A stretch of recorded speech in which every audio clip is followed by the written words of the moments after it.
Good evening, ladies and gentlemen. Good evening, everyone. So tonight's going to be a difficult one, guys. We are going to be talking about the terror that's happening right now in Ukraine. I'm going to give you guys. I'm going to read to you guys from the mainstream media. I also think it's noteworthy right now that if you wasn't on the live stream earlier on this morning, like 10 o'clock when I was on this morning, I got a message through to my phone and I repeated that message. I said, listen, guys, I just had an update from Ukraine. I said that Ukraine last night was hit. Well, it was actually before I came on the live stream. And what I said was the Ukraine, Kiev has been hit with a huge airstrike. A huge airstrike went into Kiev last night, and 1/3 of the city is without power. Now, I gave that update maybe 2-3 hours before that broke on mainstream media. So when I talk to you guys about the situation on the ground in Ukraine and what's happening and how this is going to drag British military, there's going to be British boots on the ground. You know what, guys? And let me be real with you now, fam. Let me be real with you. We already have boots on the ground. We know that there are British boots on the ground because they've started to come back in body bags. And I think he was really telling the defense secretary, he said,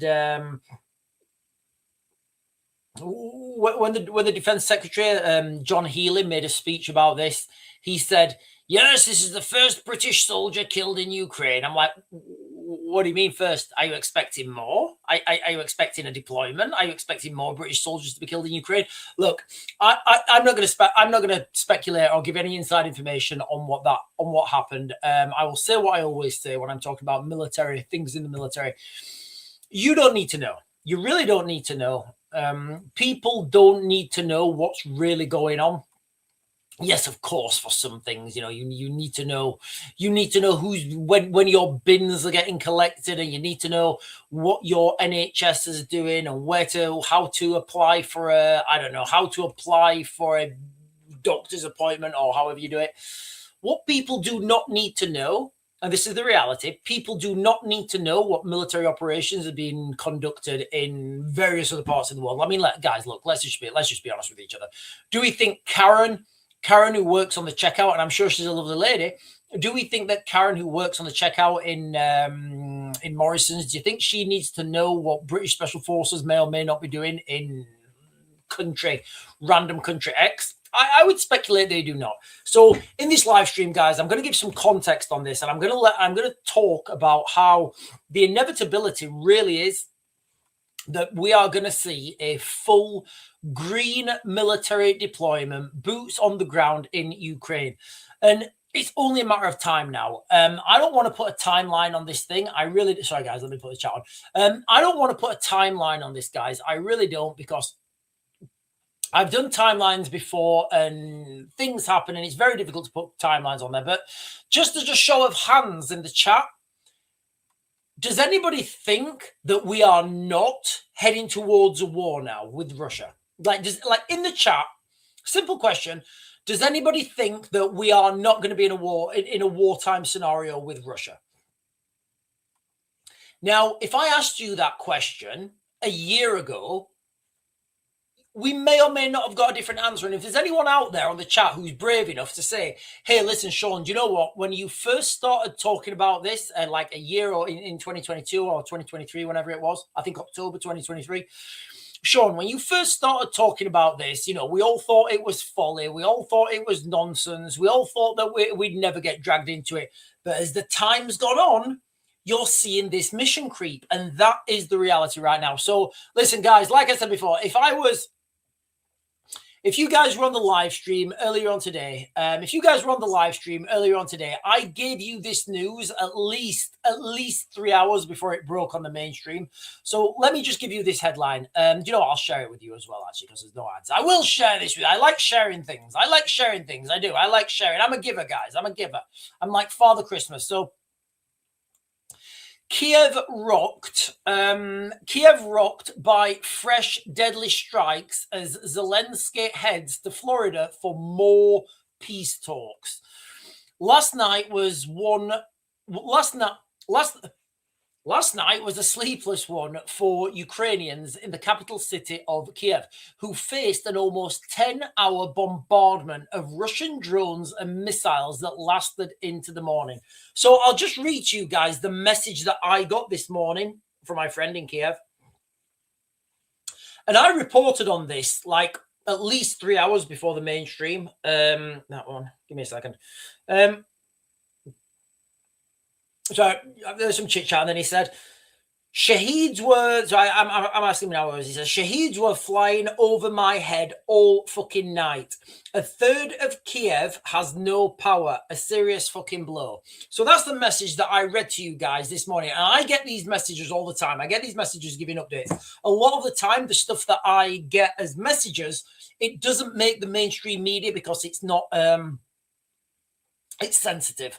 So from this article here, I just want, like, wherever you are now, guys, just cast your mind to this, right? Imagine this is your life. Imagine the terror. Imagine the absolute, can I make that? No. Imagine the absolute terror, right? You're laid in bed. In fact, let me,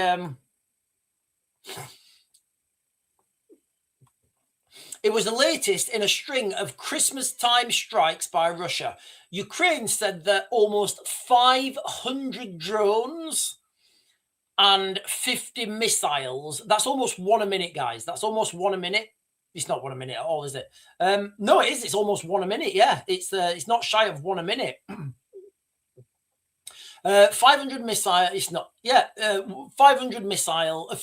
500 drones and 40 missiles were launched towards Kiev, leaving at least 2 dead and 32 injured. Now, just imagine that. Imagine the terror of you're there. You're laid in bed with your wife, with your children, and you can hear these drones. This is full scale World War II stuff. This is full scale blitz. World War II stuff, because I don't know if you guys know or not, but the drones they're talking about, these Shaheeds, they have like a, do you know what, guys, I'm slightly wrong on this, but I think I'm fair by saying they have like a 2-stroke, maybe a 4-stroke actually. Go with a 2-stroke. They have like a 2-stroke 50cc engine. So if anybody's ever had an LT50 or like a 2-stroke motorbike, it gives a very high pitched. The engine's a very high pitched rev, so you can imagine now. Just imagine it, guys. All right, you're there, and look at the apartment blocks there. You know, imagine you're laid in your apartment, you're laid in bed, you're laid at night, and you can hear this. You know, the high pitched screaming of that engine, because they really do run those engines to capacity, because they only need to go one way, right? They're not coming back. So can you imagine being laid in bed with your children, with your wife, with your family? Maybe you've got elderly parents. Can you imagine that sense of terror and helplessness? If that drone wants to hit you, there's nothing you can do about it. Literally nothing you can do about it. That's the drones. And then you get the missiles. And the missiles are, you don't really hear the missiles. They're a lot faster. But like, can you just put yourself in that situation? And then the power goes off. So you're in this situation now. You're in bed. Your little children are screaming and they're crying. Oh, mommy, what's going to happen? And you're trying to comfort the children, but you don't really know. You're like 50-50 whether like one of these, you know, you genuinely don't know. Maybe one hits your apartment block, maybe one doesn't. And you're trying to console your children. Can you imagine the absolute terror? And that's real. That is real. And remember, guys, I reported on this at least 3 hours before it came out on the mainstream media. As about a third of the city grapples with loss of electricity. So your children are scared, you know, you're doing whatever you can, and then the electricity goes dead, and then, you know, there's no noise. All you can hear now is these drones going overhead. It's terrifying. They honestly, guys, I've been there. I was out in where was I? In the bridge at the bridge at Bucha. It had been blown up, so we were trying to evacuate. Sorry, let me stop sharing. So me and my small group, we were evacuating civilians from the bridge in Bucha. So Bucha is one of the towns in Ukraine. It got in Kiev, northwest of Kiev. Bucha had been, it might be Irpin or Bucha, they're very close. But the bridge had been taken out, and you had people in February, March time, crossing the river with their families and everything they own, and it was terrifying, guys. And when we were there, we came under I don't think it was drone attack, but it was drone surveillance. And honestly, when you hear those propellers, those rotor blades, it's terrifying. It really is terrifying, because you don't know whether they are gonna just spot you. They might be looking at you and then they're going to send artillery, or they might be dropping mortars on you, or it might be a drone that actually going to come down and destroy you itself. So we're dealing with these people are really, the Ukrainians, they're really going through terror at the moment. And there's so many different aspects of this conflict. Yes, Ukrainians are massively corrupt. They're massive. There's good people there, but there's massive corruption. There's no denying that, guys. There's massive corruption. Let me continue with this article. So, a third of the city grapples with loss of electricity from the strikes in freezing weather temperatures. It's -10 out there at the moment, just to give you guys context. One resident says that her life is like a lottery. Will it hit or will it not hit? A BBC journalist describes the awful moment her building was struck as she was in the lift. Don't go in the lifts, guys. If your building's getting attacked, don't go into the lift. You get into the middle of the building, get into the central atrium. It's usually a fire escape or something. Get as central into that building as you can. It's going to give you more protection. In the air, Ukrainian President Volodymyr Zelensky is traveling to Florida for peace talks with Donald Trump on Sunday. So tomorrow he's going to be having those peace talks during a brief pit stop in Canada. I don't know why you go there. It's definitely not a pit stop. Where he clinched okay. So Zelensky stopped off in Canada to clinch an additional 2.5 billion aid from the Prime Minister of Canada. I don't even know who he is.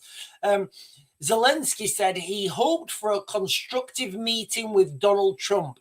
Up for discussion is a revised US-Ukraine 20-point peace plan that includes potential proposal to turn Donbass, one of the stickiest negotiating points, into a free economic zone, so an autonomous zone, basically.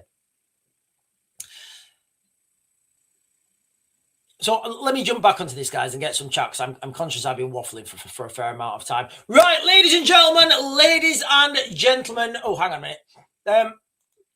Why is it we don't see any footage of any of the attacks, or any attack for that matter, Raven?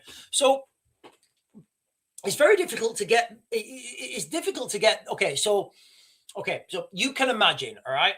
Imagine 2 o'clock in the morning, right? Imagine it's 2 o'clock in the morning wherever you live. So Stephen Clark, imagine it's 2 o'clock in the morning wherever you live, all right? Are you outside with your phone? Like, are you outside with your phone looking up to try and see what's coming? Are you there? Are you there looking? Are you there looking to see what's coming? So first of all, the time of these attacks, not many people are out looking up in the sky at that time. I know what you're going to say. Oh, but Sean, there should be military spotters and people out there looking for that. Yes, they are. But in Ukraine, it's actually illegal to share that footage. So if you have footage of an attack, it's illegal. It's illegal to share those. It's illegal to share that footage. So there's multiple reasons why we don't see any footage of these attacks. That's the reality. The main one, I think, is because it's just illegal to share that. And the reason it's illegal to share that footage is because they don't want influencers, right, for likes and shares going up and putting themselves in danger to get footage. Because, guys, look, let's face it.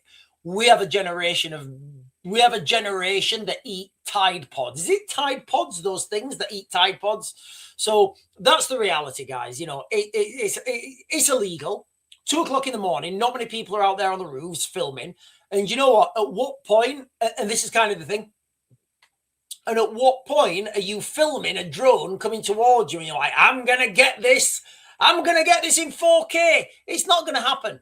And, you know, these drones are relatively small. I've got the dimensions. They're maybe like 2 meters, maybe like 2 meters long by, but maybe like 2 meters long by 1.5 meters. Now you can imagine one of those things in the night sky. They're not giving exhaust. They're not giving out any exhaust. They're running. They've got a propeller, so they're not giving out. Well, they do give out exhaust, but they don't. Then they've not got a jet engine. That's what I'm talking about. So it's very difficult to see these things, you know. But you do see a lot of this image. And look, guys, you know, I've been on the ground. I've been on the ground when these things have hit places, and you know, it is real. You know, it is real. Dave is saying late night YouTube stream called The Enforcer, showing up-to-date military goings on, footage including drones and attacks too. Well, I've not seen that. I do know that sharing stuff and sharing that sort of stuff is illegal in Ukraine. Googleinos is saying Starmer welcomes extremists to Britain. Right, is that a headline? Hang on, let me see if this is a headline. Give me a second, guys.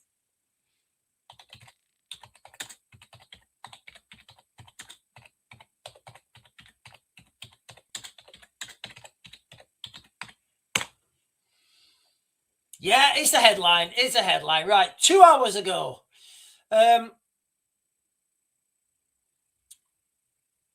2 hours ago. Right, so hang on. I think there's a paywall here. Yeah, there's a paywall. So 2 hours ago from the Telegraph, this is the article from the Telegraph, guys, and I'm reading it for the first time. Starmer welcome. This is the headline. Look, guys, I need to caveat this. This is not me saying it, and certainly this is not Googleinos saying this, because we would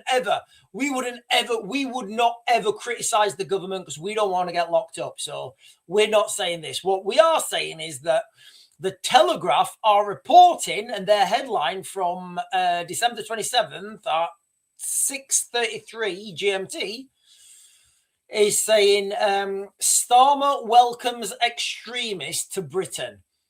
God.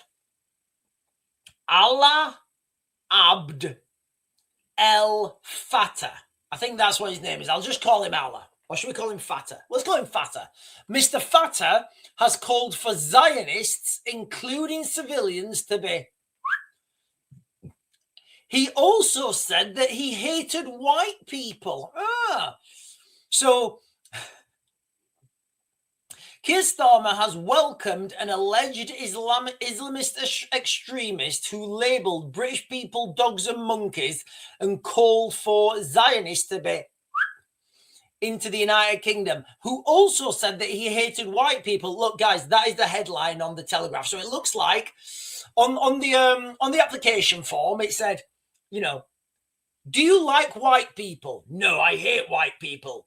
Death to Zionists and Jews. Death to white people. Well, he's being honest. Yeah, we like honesty. Bring him in. Bring him in. It is a joke. At this point, guys, like at this point, we shouldn't be. At this point, you should just laugh at these things. Literally, just laugh at these. Right. At this point, guys, we should just laugh at these things.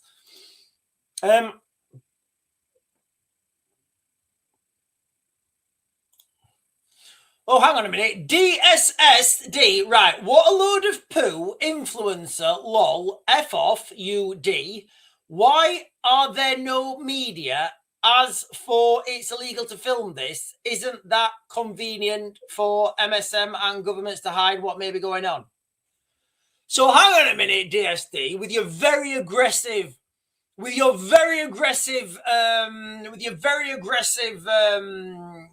okay, right, DSD, right, okay, right. You know when I was, okay, right, I know what you're going to say. You're going to call me a liar, and that's fine. That's absolutely fine. DSD, you know when I was out, like when I was literally in Kiev and you would go to sleep at night time, you would wake up in the morning, and there were blocks of flats on the ground. Like, how did that happen? Was it just faulty wiring or something? So what a load of shit he's saying. Influencers.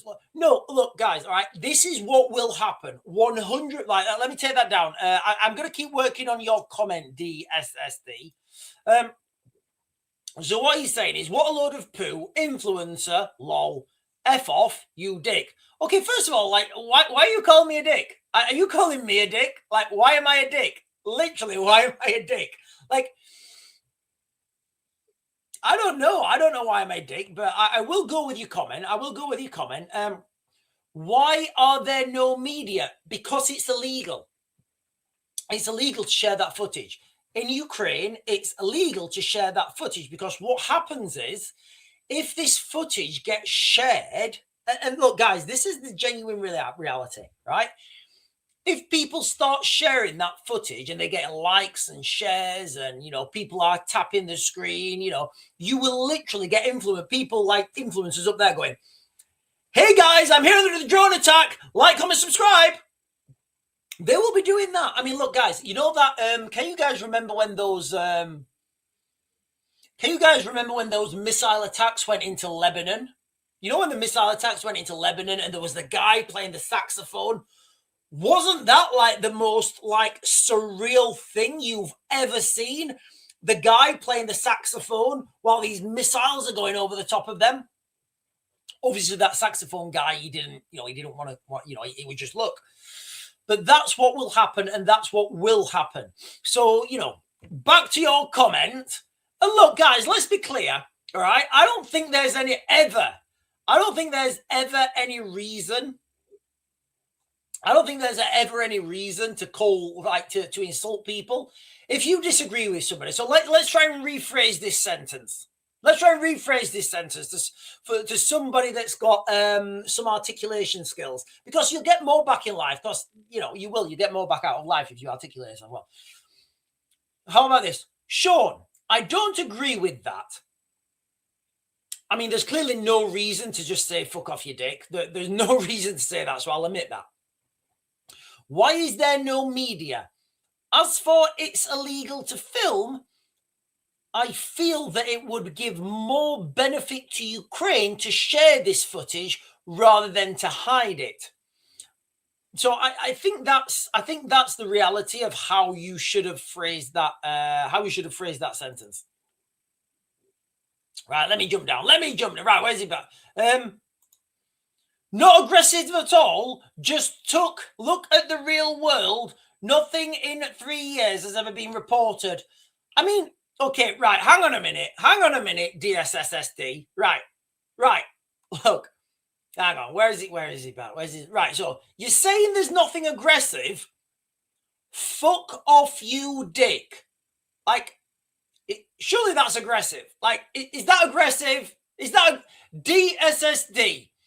I mean, you're like, I think that's aggressive. I do. I think that's aggressive. I do. I'm not going to lie. I think that's aggressive. And then, like, straight away, you're saying, like,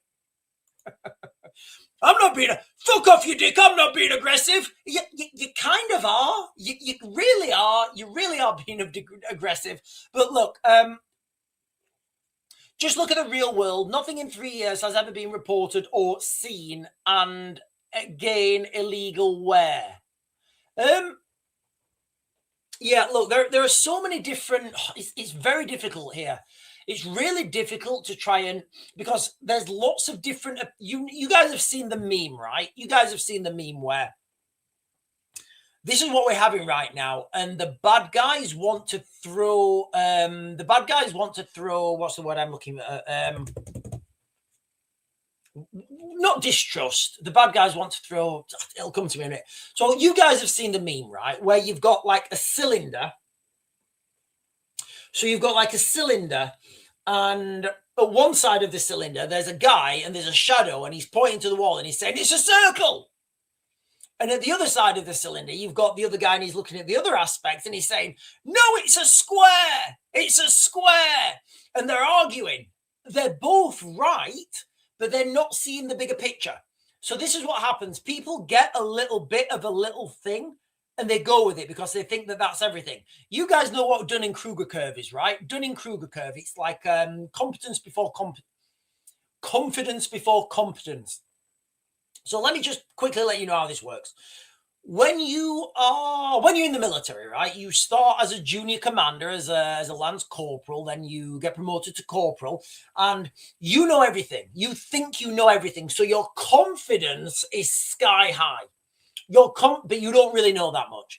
And then the more you learn, the more your confidence goes down. Because like, oh God, I'm second guessing myself now. Is that really the way I want to go? Do I want to do this? Do I want to go? And then you start to go up again. Called the Dunning-Kruger curve. Go and search it for yourselves, guys. So it really is illegal to film these things in Ukraine. And if people post them, if you post it with your phone, I can guarantee they will find you and you'll get arrested. You've seen lots of articles with this. So that's one reason why this footage is not being shared. Another one, it's just hard. It's just hard, guys. Imagine 2 o'clock in the morning, right? It's 2 o'clock in the morning and there's a drone attack. Are you going to be ducking for cover or are you going to be trying to get that selfie? I don't know. And this is where we go with the influencer. So footage, but what I get is as well, so that is true. What is also true is media manipulation. That is also true as well. So when you get, when you get like Sky News, BBC, CNN, CNNB, whatever they're called, and they're all out there on the front line, they're all out there on the front line in Ukraine and they're all reported, and they've got their body armor on. Honestly, guys, they're literally standing close to each other. What will happen is in a morning, a military representative from the Ukrainian army, the press liaison officer, I think they call them. So the press liaison officer will pick up people from the mainstream media. So they'll go to the hotel, they'll pick up CNN, they'll pick up BBC, they'll pick up everybody, and they will drive them to the front line. This is what happens, guys. Honestly, so I get it. Everybody's right, but you need to see the bigger picture. So when people are saying that the media is manipulated, absolutely, and it has to be. In a wartime, it has to be. But don't worry, guys. I'm here to tell you what's true and fake. What's real and fake. So now you've got all these, you've got all your news anchors. They get sent to the place, right? Wherever it is, a bombed out village or whatever. And they're all literally reporting but you can't see the other reporters because the camera's facing this way. So they report this, what Sky News might be reporting, and there's like a row of bombed buildings behind them, and like BBC might be reporting from a slightly different angle, and there's a tank behind them, and we all look at the news and think, oh God, they're all in different. They're not. They're literally in the same location, guys. This is how it works. All right. This is literally how it works. Now, when they report on something, guess what? Those report anchors, nobody wants to see any of those guys get blown up or anything. So those guys are kept in a relatively safe area. And what happens is the military press officer, or whatever they're called, he or she will come out and she'll say, right, guys, I've got an update for you. Okay, what's the update? And then they will say, the update is XYZ 123 ABC, or whatever the update is. So then they'll write it down and then they all report on it.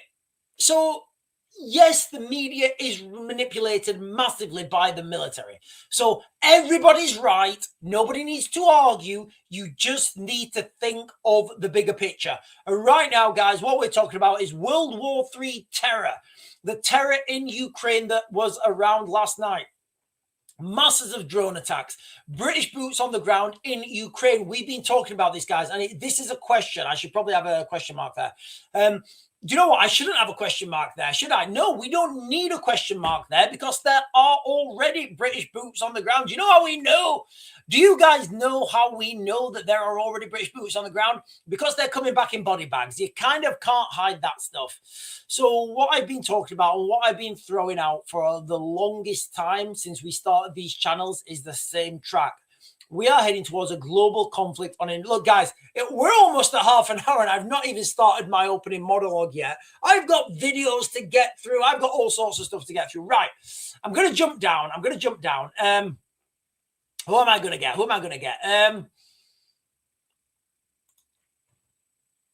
Andy is saying BBC Verify is an oxymoron. Yeah, so an oxymoron would be two conflicting statements like freshly frozen or I can't think of another one. BBC Verify.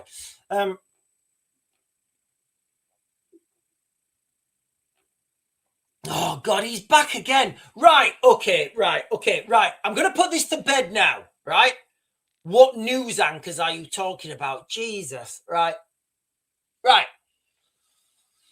DSSD. Can you do me a favor, mate? Just honestly, I'm being legit. I'm being legit now. Can you just go and Google? Look, guys, I'm doing this in real time. My hands are here. I'm not Googling anything. DSSD.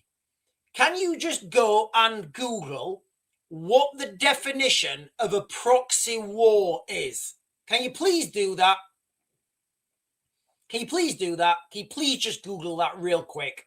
Just Google what the definition of a proxy war is, because you're saying that this is a proxy war, but if you took 10 seconds to Google what the actual definition of a proxy war is, you'd find out how silly, how silly that sentence is. So I really can't argue with people who get fundamentals wrong.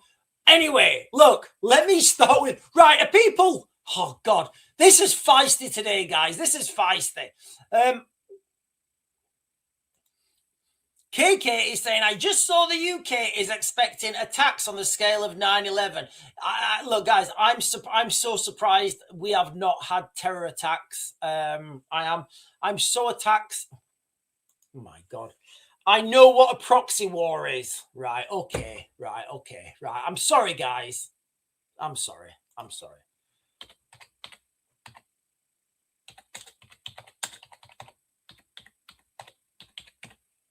I'm sorry, guys.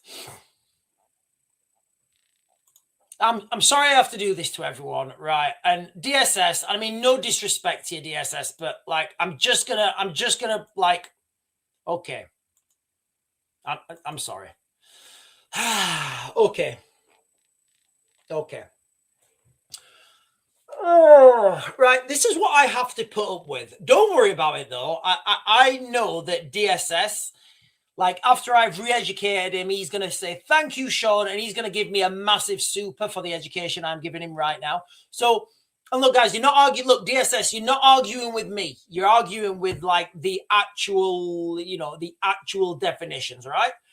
So a proxy war is a conflict where major powers support opposing sides. Local groups, states, or non-state actors in a fight, providing money, weapons, and training to advance their own interests without engaging in direct, costly military confrontation themselves, often using another country's territory as the battleground.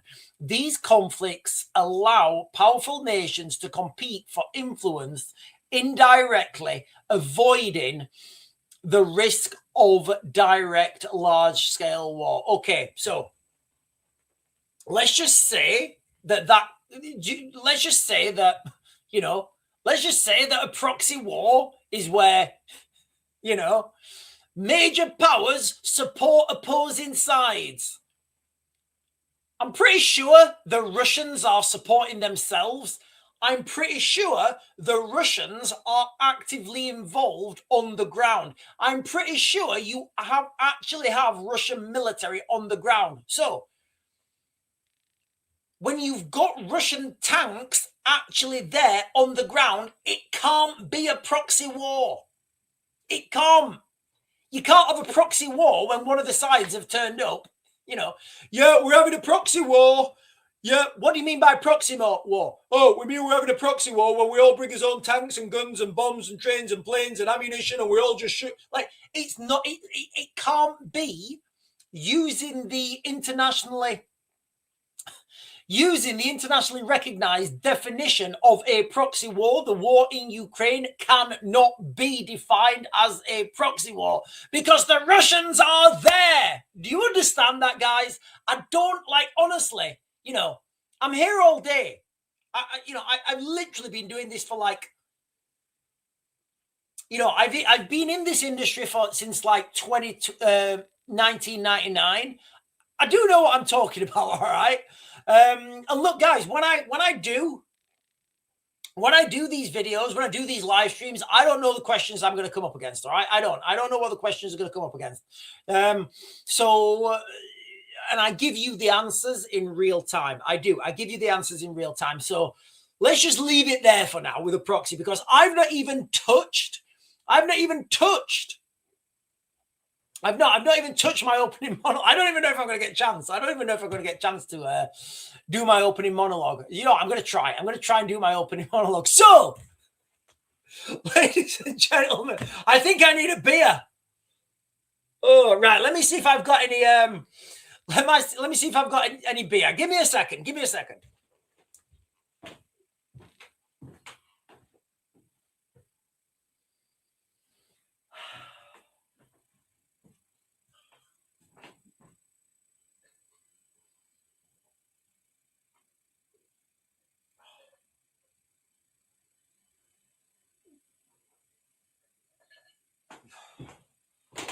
No, but I've got cider.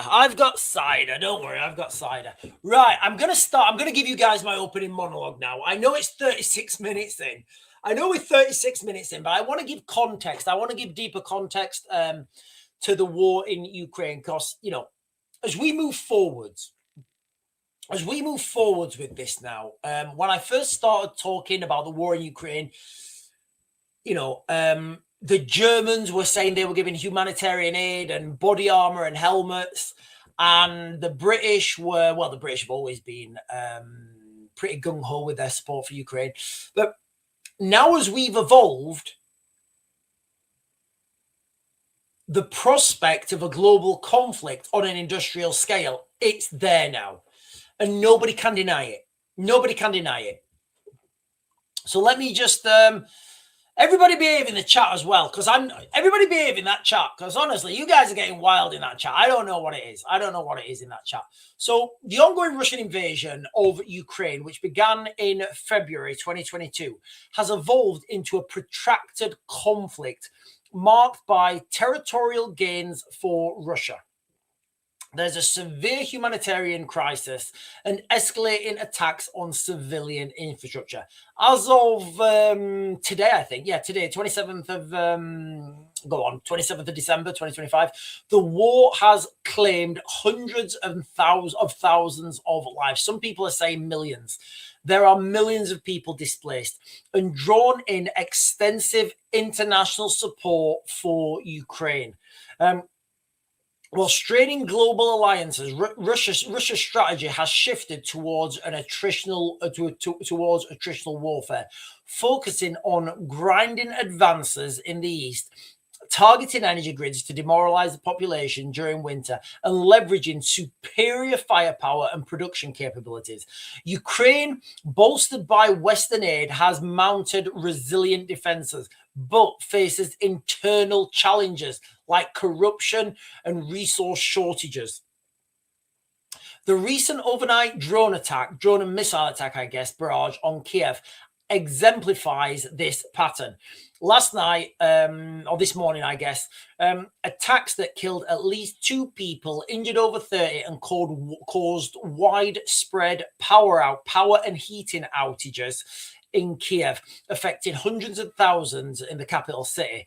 Ukraine's foreign minister described it as a massive bombing of residential areas and critical infrastructure, leaving, like we said earlier on this morning, guys, remember I broke this story at least 3 hours before anyone else, leaving about a third of Kiev's residents without electricity amid freezing temperatures, with emergency cuts implemented to stabilize the grid.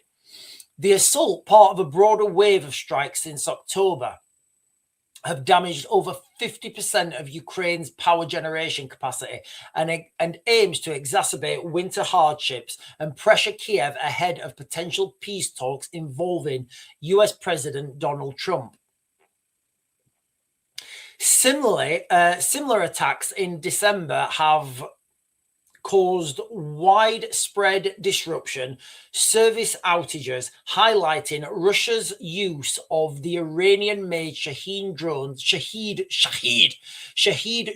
and hypersonic missiles to overwhelm air defenses. A pivotal development this month, I guess, or certainly this year. A pivotal development has been in 2025 has been the fall of Pokrovsk, a key logistical hub in the Donetsk Oblast region, which Russia captured after months of intense fighting. Again, I shared that story with you before it actually broke. With its elevated positions on rail links and had been a linchpin for Ukrainian supplies to the Eastern Front, Russian forces launched a major assault, a major offensive in August, I think it was, 2025, employing infiltration tactics, heavy artillery, and exploitation of poor weather to hinder Ukrainian reinforcements. By late November 2025, the city, again, it's not a city, it's more of a, if it was in Europe, this really would be a town. By November 2025, the city was largely under Russian control, making the first major urban conquest since Avdiivka in 2024, and allowing Moscow to claim over 5,100 square kilometers of territory this year. Just think about that, guys. I'll come on to that actually afterwards. Analysts note that while its loss weakens Ukraine's defenses in the Donbass, potentially exposing nearby areas, it has not triggered a full frontline collapse yet, thanks to Ukrainian fortifications and counteroffensives elsewhere, such as in Kursk and Kupiansk regions. So for those of you guys who don't understand, the Ukrainians have actually invaded Russia as well. Yes, they have. The battle for Pokrovsk lasted 17 months. It underscores Russia's costly meat grinder approach, their use of poorly equipped conscripts, and asymmetric tactics, with high casualties but steady gains amid Ukraine's manpower shortages. I could go on, guys. I could go on, but I'm just conscious of the time. I am really conscious of the time. 6 minut, будь ласка.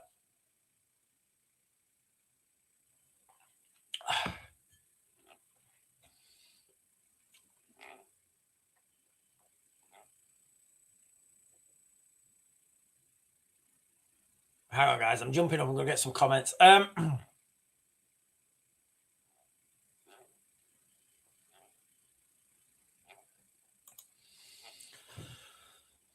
Wagner are brought to heel by Putin. I think the Wagner not gone. I think the Wagner are finished. Didn't the Wagner group get blown up in that? Didn't the Wagner group get blown up in that aeroplane? Silly Gallardi is saying, love you, chat, but honestly, coming up for initials for something is not offensive. Being an idiot is. What's going on here? Are we? I don't know, right? Is Leroy? What's going on? Is it Leroy? Hang on. I've got a drag queen bingo in my pub. I don't know what that means. Look, guys, I don't want to block anyone. I don't want to block anyone. Look, guys, I welcome a diverse opinions, right? What I will always say, right? Listen, guys, what I will always say, if somebody can't back things up with fact, just don't listen to them. Like, don't listen to them. I met a guy in a pub. I've got, better than that. Can you guys remember, I think it was maybe 2001. I think it was like 2000. I don't know what year it was. 2000, 2001. I can't remember. It was the fireman strike when the military had to go out and support and take over the fire stations. I was in a fire station in Milton Keynes, right? And we got some time off, so we went to the pub. And England were playing Argentina, right? England were playing Argentina. Do you know what? It might not have been that. I can't remember.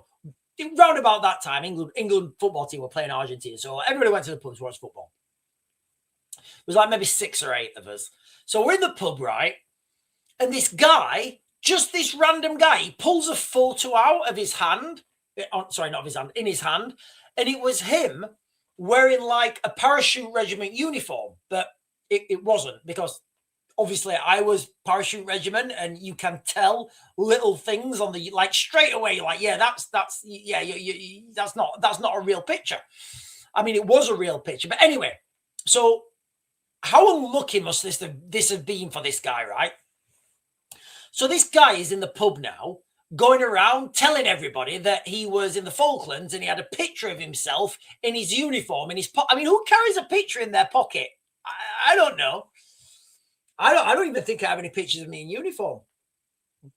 So he had this picture, and I just remember thinking, like, how unlucky that guy pulled his picture out saying that he's been to the Falklands when there was like 6 or 8 paratroopers actually in the pub. Nobody said anything to him. But what I'm getting at here, guys, is like, if you can't back up what you're saying with facts, it doesn't mean anything. It really doesn't mean anything. And it's like, it should be like water off a duck's back. It should be like water off a duck's back. It should. Right. Let me jump up.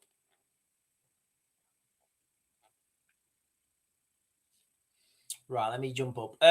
Sean, Wagner is a huge army. Their leader was killed. I think Wagner's gone, guys. I'm not sure Wagner's still operating. Let me just see. Is Wagner Group still operating? Okay, give me a second. Okay, so before I Google this, the Wagner Group, because there's no W in anything Skrillex, so the Wagner Group are a private military company, a PMC, which are based in Russia. Now, yes, they do lots of stuff, but what I think people are getting dragged into the assumption of, when somebody says Wagner Group, they think, oh God, it's these Russian. It's not. I think people are just using it like the CIA, for example. I think lots of people work for the CIA, but nobody actually works for the CIA. So you will work for another company who works for another company, who works for another company, who subcontracts another company, and they all work for the CIA. So let me just see if the Wagner Group is still operating.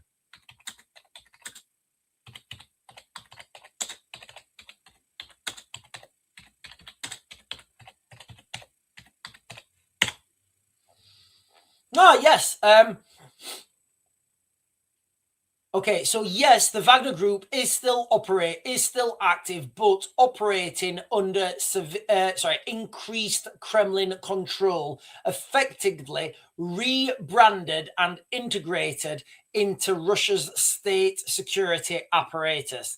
Notably, the launch of the Africa Corps, known as Africa Corps, to take over many missions, while the Wagner name still persists in places like Mali and Central African Republic for continuity, allowing Russia's plausible deniability while formalizing control over lucrative resource deals and military influence in Africa and beyond. Yeah, so I don't think they're really operating in. I'll be honest, guys. I don't really think the Wagner Group are operating as such, but it doesn't really matter because, like we said, there, there's a rebranding, and it's a murky world.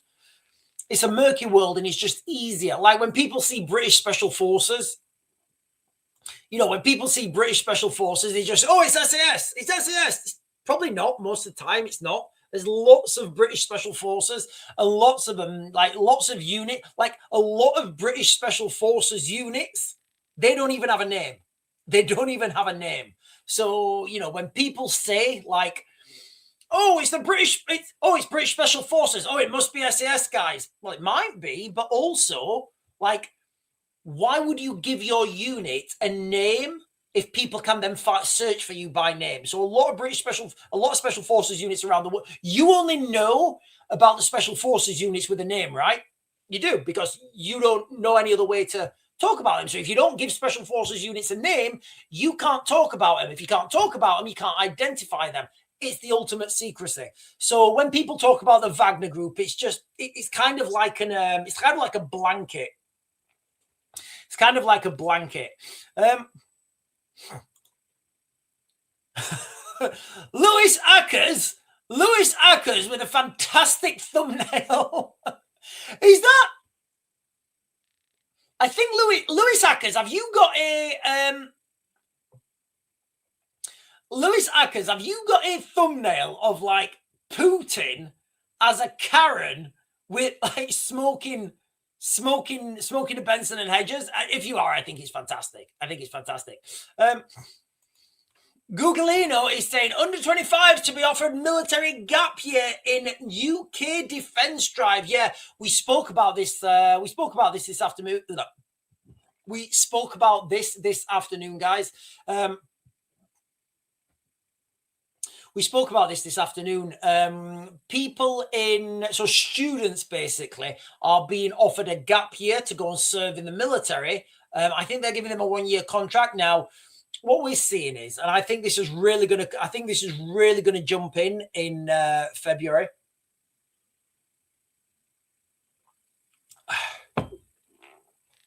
What we're finding is this uptick and this bolstering of the armed forces, because it has to happen. It has to happen. It really does. Right. Let me close. Give me a second, guys. Let me close that one. Because I do want to. I've got something here I want to mention.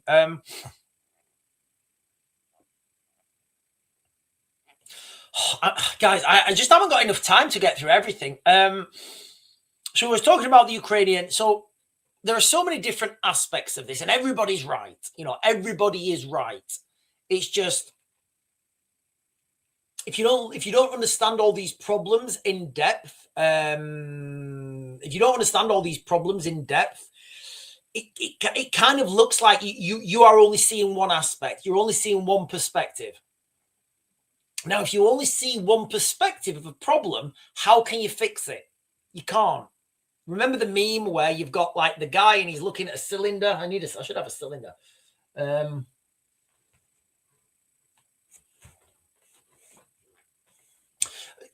You guys have seen the meme, right? Where there's two guys, and they're looking at a cylinder, and there's a light shining this way on the cylinder and a light shining that way on the cylinder. And this guy, he's looking at the shadow and he's saying, it's a circle, it's a circle. And the other guy, he's seeing it from this way and he's saying, no, it's a square, no, it's a square. Well, they're both right. They're both right, but they don't understand the full perspective. They don't understand what it actually is. So when I get people come up and say things like, I talk about this conflict in Ukraine, they're coming out with a kernel of truth, like the guy earlier who was on and he was saying it was a proxy war. I get it that the West are propping up Ukraine massively, but you can't call it a proxy war by the international definition of a proxy war, because Russia is already there. So who are the Russians propping up? They're propping up themselves. Well, that's not a proxy war. Anyway, so another thing that people talk about is the absolute ridiculous amount of corruption scandals that come out of Ukraine. I mean, look, I've talked about them for quite a while. I mean, you've got the egg scandal, you've got the major one in 2025 over the energy sector. And look, guys, those of you who've been watching my videos for a while, I told you that energy sector scandal was going to hit. I did. I told you guys the energy sector was going to hit. It was going to hit. And I tell you this all the time. Like, when we talk about, people think that the military industrial complex is like this massively like corrupt and shady. It's not. It really isn't. Like, you've got, it's the most highly regulated industry in the world. Think about it. It's run by military, it's run by ex-military, for military, for governments, for wars. So you kind of need to get your shit in order, all right? When people go out to audit these companies, it's military guys. And those military guys that are going out there to do that auditing, if they see something, if they see a T not crossed or an I not dotted, they don't care if they offend somebody and they're like, oh, mate, you need to do this. That paperwork needs to be done again. That needs to be done. And I want pictures of this. So, Ukrainians are really struggling with internal corruption massively on a massive scale. I've spoken about that lots of times. Another thing that people need to worry about is think about is Russia's ability to sustain the war, because their manufacturing capacity, guys, it's absolutely dwarfing. It's absolutely dwarfing anything that we have here in the West. It's on an embarrassing level. You know, the Russians are producing. I did a live stream a while back, and the information and what I shared with you guys is the Russians are producing 150 tanks per month. Britain has 148 tanks, and we're not producing anymore. So you guys take from that what you want. You guys have just seen 500 drones in one strike. Tell me that's not an industrial strike, an industrial capacity. 70% of all tooling, so 70% of all machine tooling in Russia is towards the war effort. 70%. So what we mean there is by factories and, you know, machine toolings. I can't think of a better word for it. You know, 70% of industry, I guess, not industry. 70% of how would you what somebody put in the chat another word for machine tooling. 70% of manufacturing capacity, I think that would be fair. 70% of manufacturing capacity in Russia is going towards the military-industrial complex. Now, if you live in the United Kingdom, I think everybody forgot about this. I think they did. I think everybody forgot about this. So in January 2020, this year, 2025, the UK and Ukraine signed a 100-year security pact. And the United Kingdom committed to giving at least $3 billion annually in military aid to Ukraine. That is that's a phenomenal commitment, guys. That is an absolutely phenomenal commitment. You know, and we've got Keir Starmer, who is posturing himself now as some kind of like some kind of tough guy. I mean, we've all seen Keir Starmer on the punch bag, haven't we? I think he's good, guys. I think he's good. I think like what's his name? What's that with the beard who just got knocked out by Anthony Joshua? I don't know his name. Is it Rand Paul? Is it Rand Paul? The guy with the I don't know. I think his name's Rand Paul, who just got knocked out by Anthony. Well, he didn't get knocked out. He got his jaw broke by Anthony Joshua. I don't know. Maybe he wants to fight Keir Starmer on the next fight, you know, because he's seen how powerful Keir Starmer looks on. He's seen how powerful Keir Starmer looks on the bag. Right. Let me get some chomps. Let me get some comments, guys.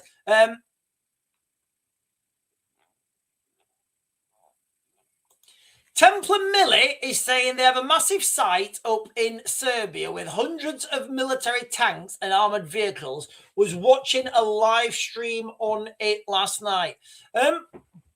Did you see them moving?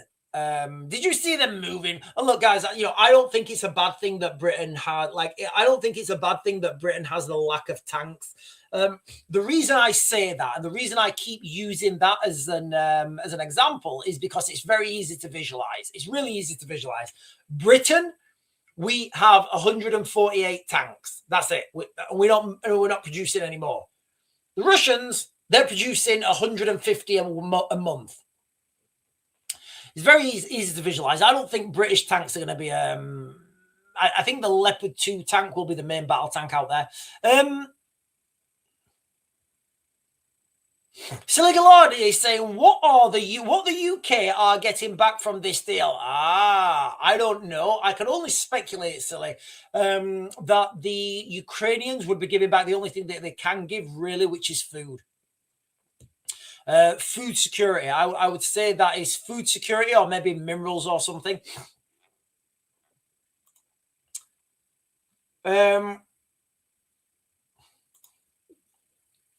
Liam Litterick is saying, so the UK are at war. I would say so, yes. And a lot of I would say the UK is at war, yes. What do we think, guys? Do we think that we're already at war with Russia? You know, certainly Look, guys, okay. Here's the thing, right?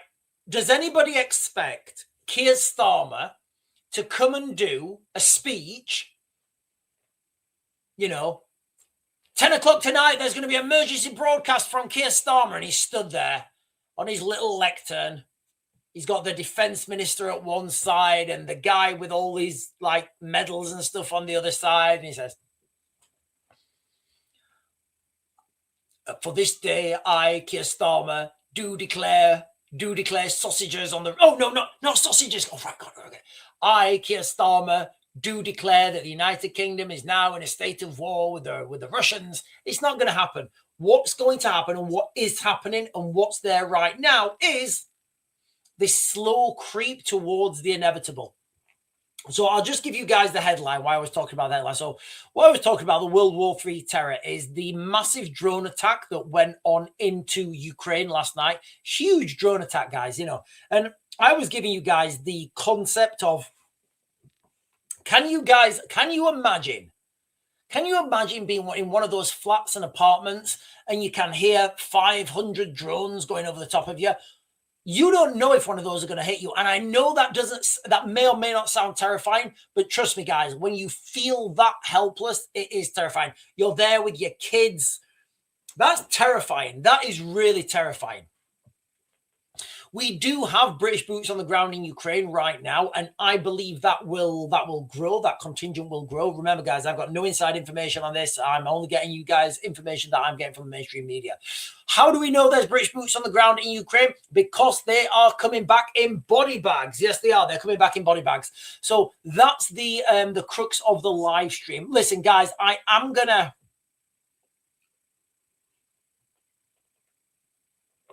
Freddie Mercury was from Pakistan. Is this like... Guys, you need to stop drinking when you... I shouldn't say that. I shouldn't say that. Templar Matt is saying, fuck the war, us Brits... absolutely. You know what? Listen, I actually meant to start this live stream like this. So I'm going to start the live stream...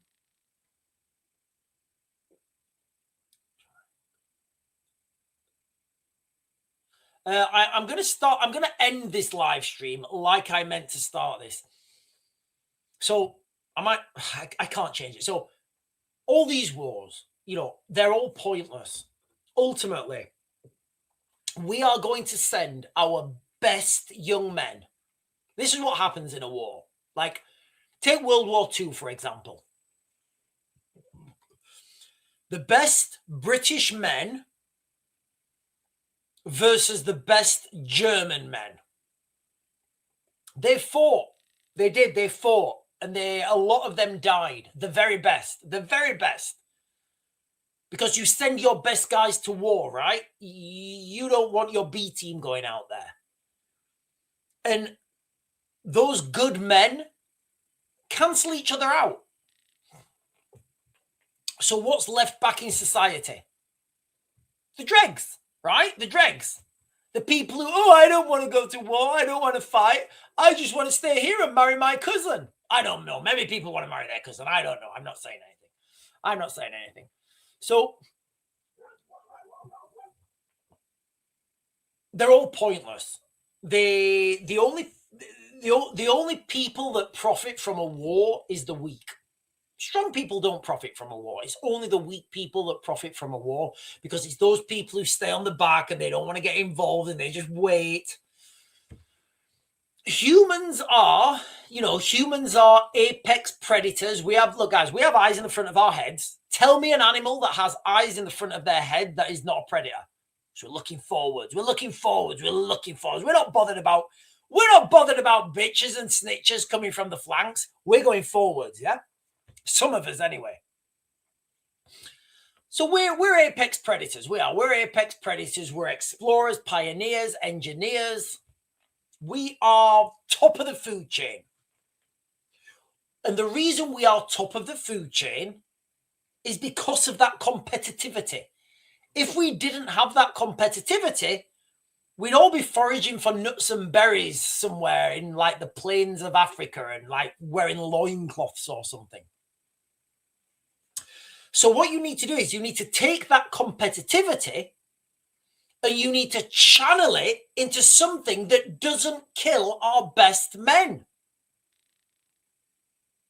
And I'm a big advocate for building spaceships, not bombs. Honestly, like, if humanity can just bridge that gap where instead of building like guns, bombs, tanks, planes, trains, like all stuff to kill each other, if we build stuff to benefit each other and do it competitively, we still get that, we still get that competitivity where we can say, yeah, we beat the Russians, or yeah, we beat the Chinese, or yeah, we outdid the Americans. You still get to do that. But you get to do that while you're profiting and while you're building a better society for everyone, And I really do mean that. I really do mean that, guys. Right, listen, ladies and gentlemen, I am gonna close this down now. You guys are fantastic, beautiful. I'm not gonna lie, the chat was wild today. The chat was absolutely wild. The chat was absolutely wild. I am going to close this down now, ladies and gentlemen, because I've got Lord of the Rings to get on to. I've got kartoffler free and some shashlik in the oven. So I'm going to do the kartoffler free. I'm going to do shashlik, and we are going to watch Lord of the Rings. Listen, guys, these things are coming now. They're inevitable. Try and see the humor in these things now. When the politicians come out there and they say something, just try and see the humor in it. Try and see the humor of it and understand what's coming. Anyway, ladies and gentlemen, I will be back on tomorrow morning. I'll be back on tomorrow morning at whatever time I'm normal, at 10. Yes, I will. I'll be back on tomorrow morning at 10. And I bid you good evening, you fantastic, intelligent, beautiful lot. And if you've not done so already, hit that button below, the like, comment, subscribe, and follow button. All those things that help me out. Like, follow. Where's that guy that was calling me out? Anyway, I think he's gone. I'll see you in the morning, guys.